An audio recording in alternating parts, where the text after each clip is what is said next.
கர்த்தர் நல்லவர், அவர் கிருபை என்றும் உள்ளது. ஆண்டவராகிய இயேசு கிறிஸ்துவின் நாமத்தினால் உங்கள் ஒவ்வொருவருக்கும் அன்பின் வாழ்த்துக்கள். இன்று ஜனவரி 11ஆம் தேதி சனிக்கிழமை. இந்த நாள் உங்களுக்கு ஆசீர்வாதமான நாளாக இருப்பதாக, தேவ கிருபையும் சமாதானமும் உங்களுக்கு பெருகுவதாக.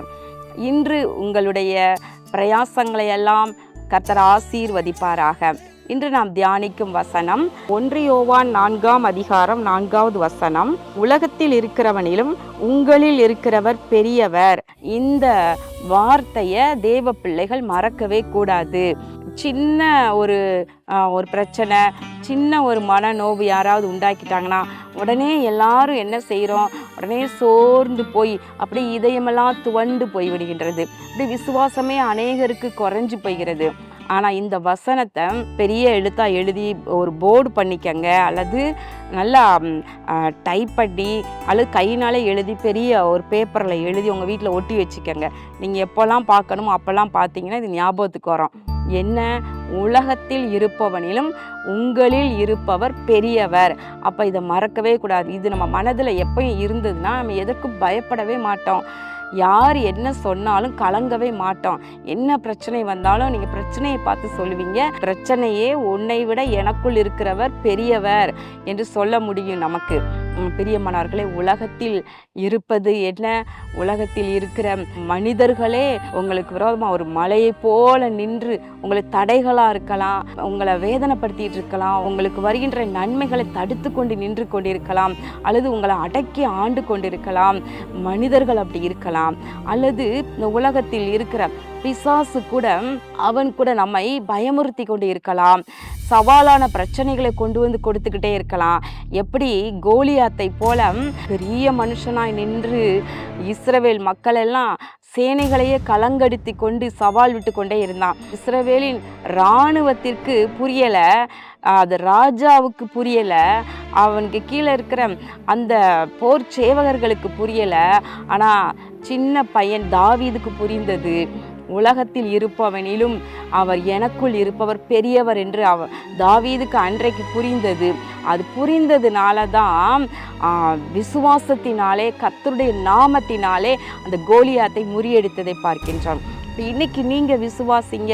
உலகத்தில் இருக்கிற பிரச்சனையை காட்டிலும், உலகத்தில் இருக்கிற பிசாசை காட்டிலும், உலகத்தில் இருக்கிற மனுஷர்களை காட்டிலும், இல்லையா, உங்களுக்கு மேலே இருக்கிற ஆஃபீஸர்ஸ் அதிகாரிகள் உங்களை பயமுறுத்திட்டே இருக்கலாம், அவர்களை காட்டிலும் எனக்குள் இருக்கிறவர் பெரியவர் என்று சொல்லி நீங்கள் ஒரு நாளைக்கு ஒரு தடவையாச்சும் நீங்கள் சொல்லுங்கள். நீங்கள் உங்களுக்குள்ள விசுவாசம் பெருகும்.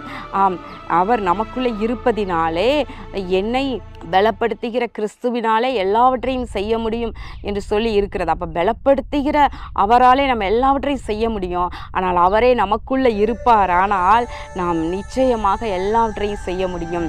விசேஷமாக இந்த வசனம் எங்கு சொல்லப்படுகிறது என்றால், அதாவது உலகத்தில் அநேக கள்ள தீர்க்கதரிசிகள் தோன்றி இருக்கிறதுனால நீங்கள் எல்லா ஆவிகளையும் நம்பாமல் அந்த ஆவிகள் தேவனால் உண்டானவைகளோ என்று சோதித்து அறியுங்கள் என்று யோவான் எழுதுகின்றார். தேவ ஆவியை எதனாலே நீங்கள் அறிய முடியும் என்றால், மாம்சத்தில் வந்த இயேசு கிறிஸ்துவை அறிக்கை பண்ணுகிற எந்த ஆவியும் தேவனால் உண்டாயிருக்கிறது.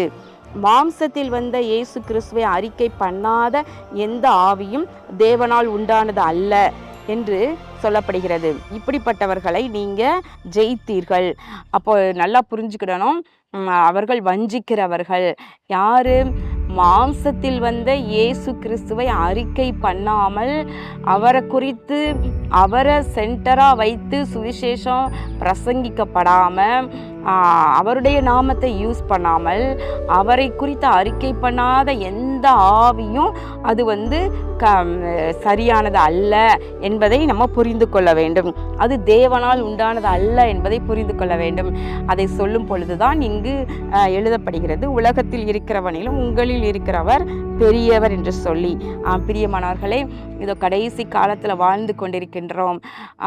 சரியான உபதேசம், சரியான ஊழியர்கள் என்று சொல்லி சில நேரத்தில் அறிய முடியாமல் நீங்கள் திணறி போகலாம்.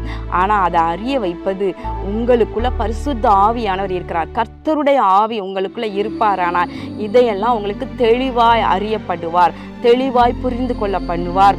தெளிவான சத்தத்தை நீங்கள் கேட்க முடியும். உலகத்தில் இருப்பவனிலும் உங்களில் இருப்பவர் பெரியவர். கண்களை மூடி ஜெபம் பண்ணுவோமா? எங்கள் அன்பின் பரலோக பிதாவே, இதோ இந்த நாளிலே நாங்கள் தியானித்த வசனத்தின்படி உலகத்தில் இருப்பவனிலும் உங்களில் இருப்பவர் பெரியவர் என்ற வார்த்தையின்படி ரட்சிக்கப்பட்ட தேவ பிள்ளைகள் ஒவ்வொருவருக்குள்ளும் இயேசு மகாராஜா நீரே இருக்கிறீர். எனவே ஆண்டவர், உலகத்தில் இருக்கிற எந்த நபரையும் எந்த காரியத்தை காட்டிலும் எங்களுக்குள் இருக்கிறவர் நீர் பெரியவர் என்பதை நாங்கள் அறிக்கை பண்ணுகிறோம். ஆண்டவரே, இந்த நாளில் கூட தேவ பிள்ளைகளுக்கு இருக்கிற பயத்தை எல்லாம் நீக்குவீராக. ஆண்டவரே, இதோ அவர்களுக்கு முன்பதாக இருக்கின்ற ஆண்டவரே அப்பா, மலை போல பிரச்சனைகள் இருந்தாலும் ஆண்டவரே, நீர் அவைகளை எல்லாம் நீர் ஒன்றுமில்லாமல் நிர்மூலமாக்கி போட்டு கர்த்தாவே, நீர் அவர்களுக்குள் இருக்கிற நீர் பெரியவர் என்பதனை அவர்கள் வாழ்க்கையில நீர் காண்பித்தருளும் தகப்பனே, ஆசீர்வதித்தருளும். இயேசு கிறிஸ்துவின் நாமத்தினாலே வேண்டிக் கொள்கிறோம் நல்ல பிதாவே, ஆமேன். ஒன்றுக்கும் கவலைப்படாதீங்க, ஒன்றுக்கும் பயப்படாதீங்க. கர்த்தர் உங்களுக்குள்ளே இருக்கிறார். எனவே நமக்குள்ளே இருக்கிறவர் பெரியவர். எனவே ஒன்றுக்கும் கவலைப்படாதிருங்கள். கர்த்தர் உங்களை ஆசீர்வதிப்பாராக. ஆமேன்.